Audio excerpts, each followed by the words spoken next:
Good afternoon and welcome back to the One Celtic Fans View this afternoon. Just a quick video, we'll do it live for about half an hour. There'll still be a video at 8 p.m. Celtic Park time tonight. We're doing this one just to try and reach some of the fans that can't make the one later on due to the fact that they're in different parts of the world. Anyway, there's some Celtic stories kicking about that I'd like to speak about.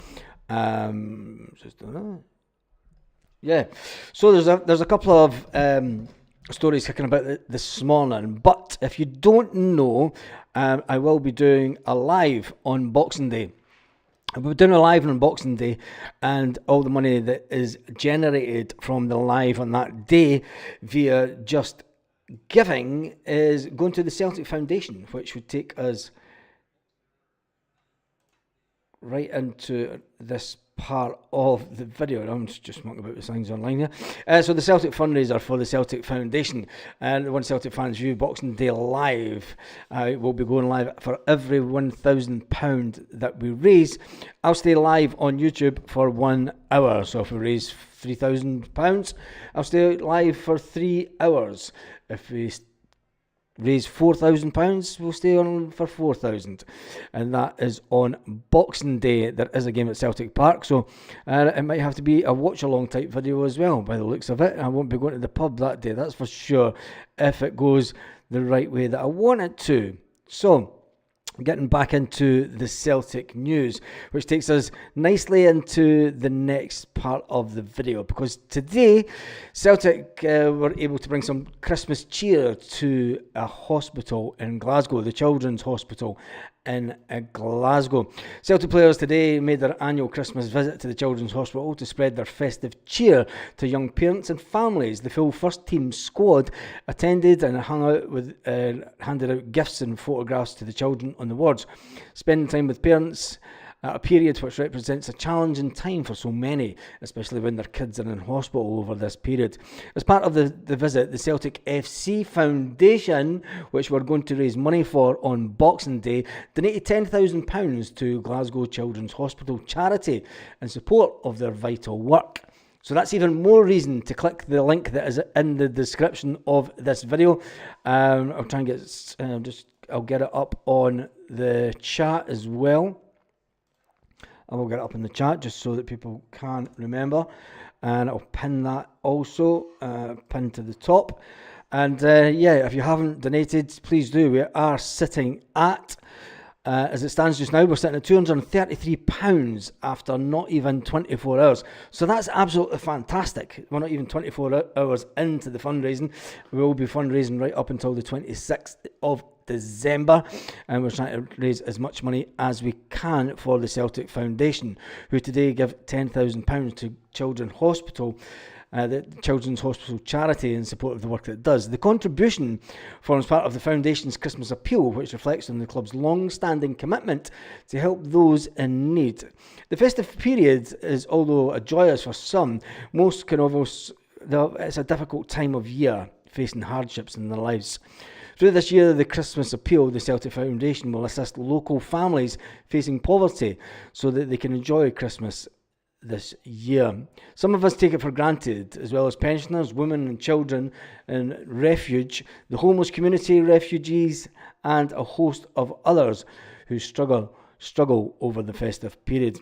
Celtic captain Callum McGregor spoke of the importance of today's visit and emphasised the deep connection between the Celtic Football Club and the local community. The skipper said, "Celtic have always been more than a football club.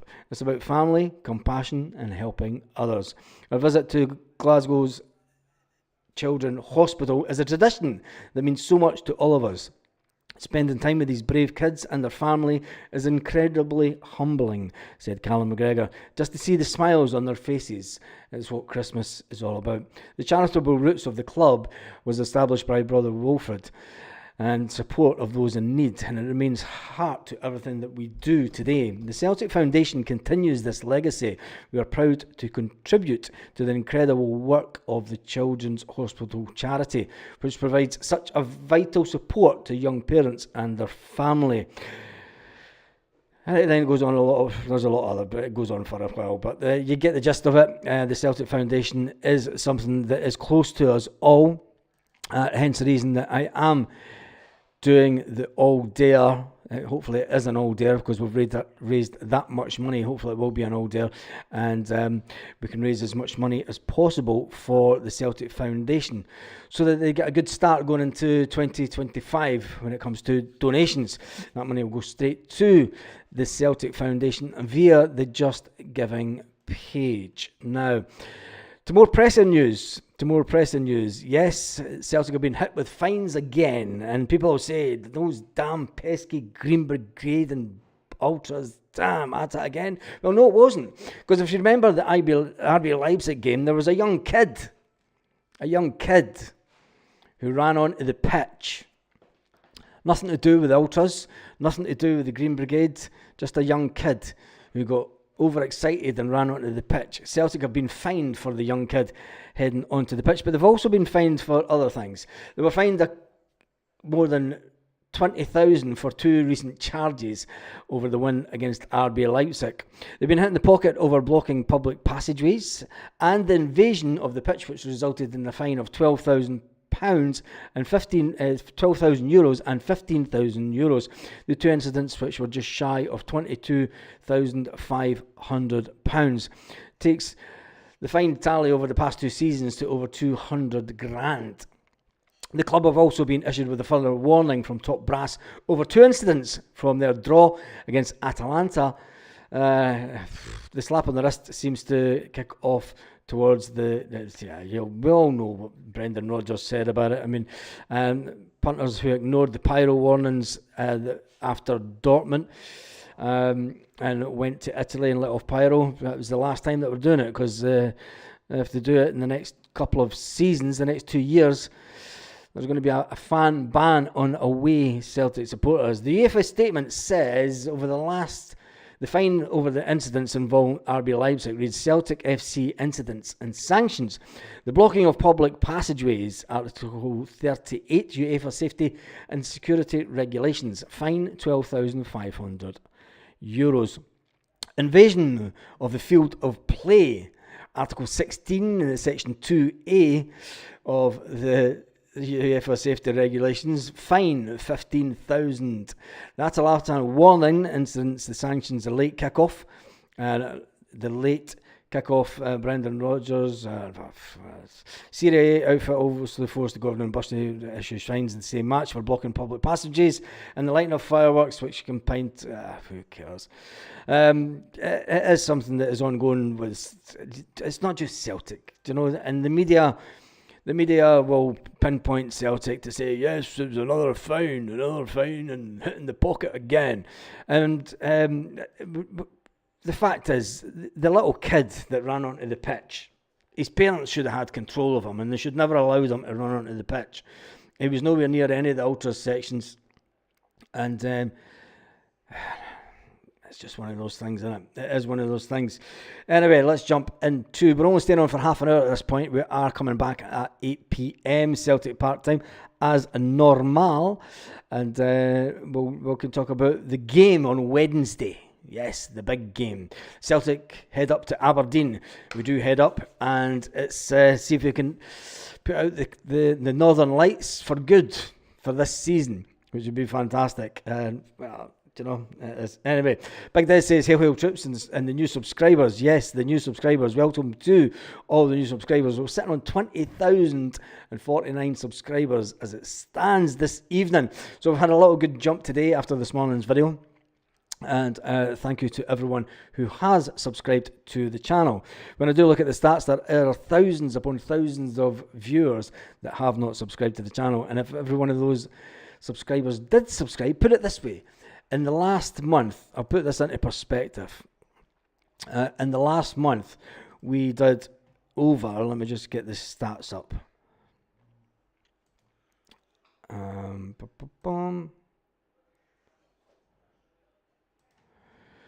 In the month of November, we managed a combined total of, once it updates, 463,000 views nearly 500,000 views. Now, if every one of those views, people watch several videos, so when you look at the audience and unique viewers, there was over 75,000 returning viewers to the channel. 75,000 returning viewers. So there's a hell of a lot of people. There was 109,000 unique viewers. 109,000 unique viewers. And if we managed to get even just a quarter of that 75,000 unique viewers to subscribe to the channel would be doing absolutely fantastic. Ultimately, I'd like to get the whole 75,000 to subscribe to the channel, but a big majority of them might have been folk from other teams and then zombies, and they just muck about with the subscription because they're subscribed and unsubscribed and they're subscribed. Anyway, that's just a little side note on how well the channel did last month. Anyway, oh my goodness, I take it they've been in the paper today. Kids for Garden to Celtic transfer Leipiz. Rogers sets his sight on the towel. There's an interesting one. Kids for Garden has been linked with Celtic quite a few times over the last couple of weeks, and not just weeks but season. But Matthias Kidford-Garden to Celtic transfer Leipiz as Brendan Rodgers sets his sights on the talented 8.3 million hitman. His valuation has went up dramatically when Celtic wouldn't pay an extra £400,000 to get the player. But it looks like Celtic are going to be stuck. They're going to have to pay out handsomely now to get him this time round. Celtic have been a long-standing and after the Brøndby striker. They've been keeping tabs on him. They did send scouts over to have a look at him over the last couple of weeks. Brendan Rodgers has been a long-term admirer of the towering centre-forward who scored 13 goals and 20 appearances across all competitions this season. First linked with the player just over a year. Well, it's probably about 2 years ago we were linked with Kids for Garden. But anyway, the 22-year-old has been gaining plenty of admirers around European football. And it said that Celtic had gone to... I've just seen who the papers quoting, and I'm like, not again, quoting that shite. Anyway, that's me done and dusted with that story. Let's jump back into the comments section and see who is on. Tell me where you're watching from today around the world in this live. It is just going to be a quick one, so Paul McCune says, afternoon, hail to all the Celtic women and men. Big Des is in the house, Stephen Johnson's in the house. My dad, our older brother, let him get on the pitch. They need their ass booted. And the thing is, the Celtics, they should actually get their season ticket. They should get the exact same punishment as what a Celtic fan would get. A Celtic fan would get a ban from Celtic Park for the season. He would get his season ticket taken off him and they would get banned for the season. That kid's parents or parent or whoever it is that took him, the adult that took him needs a season ticket taken off. If it's good enough for the Green Brigade, if it's good enough for the boys, right? If it's good enough for other people around the stadium, it needs to happen to that kid as well and his parents. It's as simple as that. You can't go chucking out bans to fans that do things and then, but it's just a kid. Do you know, it's cost us 12 grand in fines. The exact same thing. It's a level playing field. Do you know, if we all want to be the Celtic family and we all want to be Celtic fans together, you know, if someone out with the Green Brigade goes onto the field to play, they need a banning order as well. As simple as that. That's my take on it. Anyway, Roseanne says, hello, Baz and all. Stephen Johnson says, hi to some folk. Tam Mack's in the house. Lorna Gallagher's in the house. Evening, Baz and all the troops. Rose Anne says, hello, Stephen. Stuart Ramsey's in the house. Stuart, you've turned up on time this time. Thanks for... Oh, jeez. Lorna's asking if Stephen is okay. JT Boy 67 is in the house. And just the comments just disappeared. I need to scroll back up. Slow down. No, I've lost it altogether. The comments are flying in. Stuart Ramsey. Oh, there it is. There. Andrew Dallas was on VAR duty on Wednesday night's game.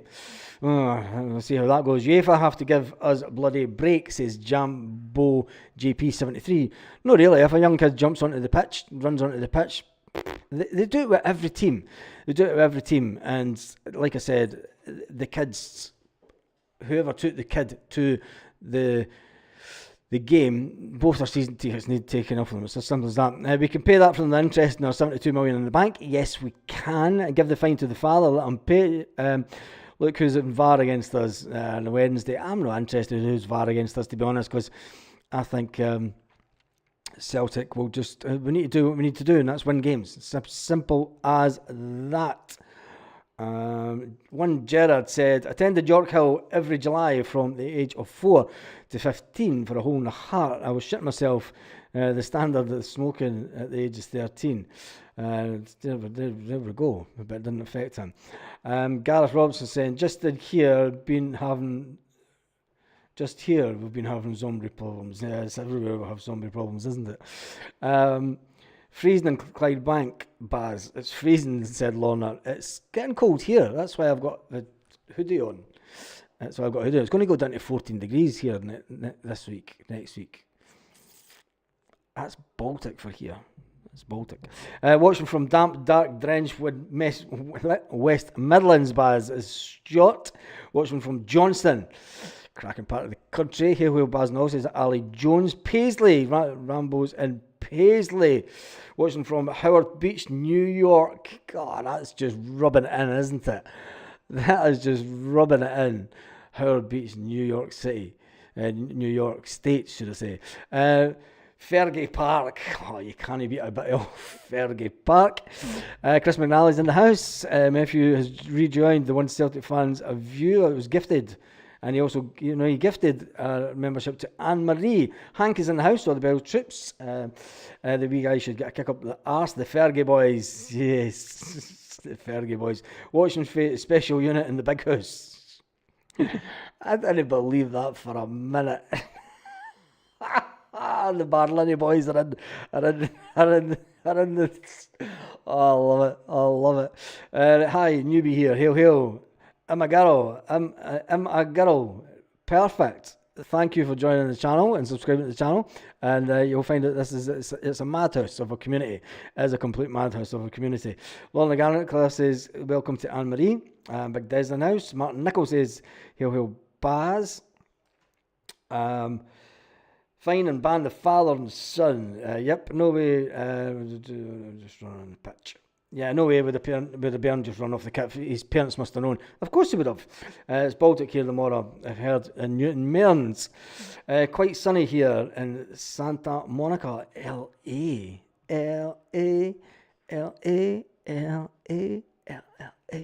That's an old tune, that, isn't it?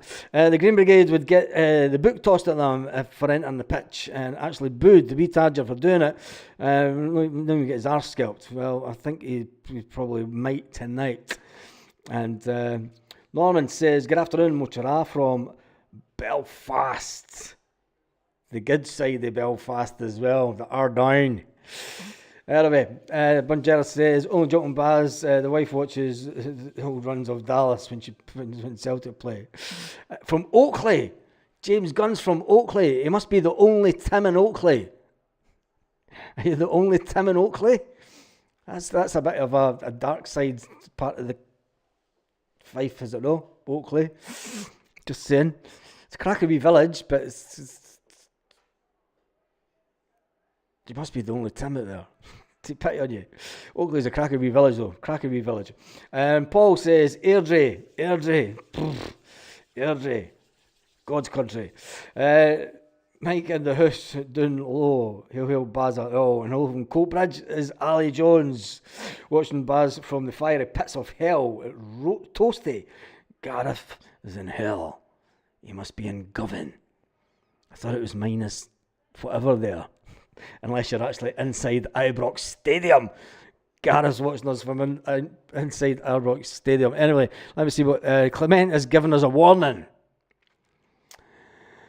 Oh, here we go. Philip Clement has delivered an early Christmas laugh with Celtic fans, depending on what side of the fence you sit. Potentially like in his Rangers side to Manchester. Oh, fuck off. Seriously.